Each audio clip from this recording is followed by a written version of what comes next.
দুর্গাপুজোতে পতিতালয়ের মাটি ব্যবহার করা হয় কেন?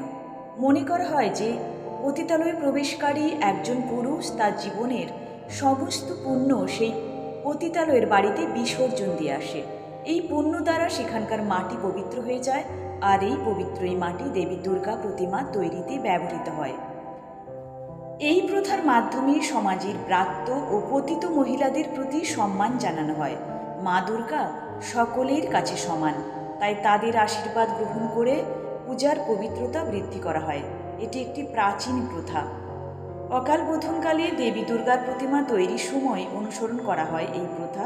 শাস্ত্রমতে দেবী মূর্তির কাঠামোর কিছু অংশে এই মাটি ব্যবহার করা হয়ে থাকে।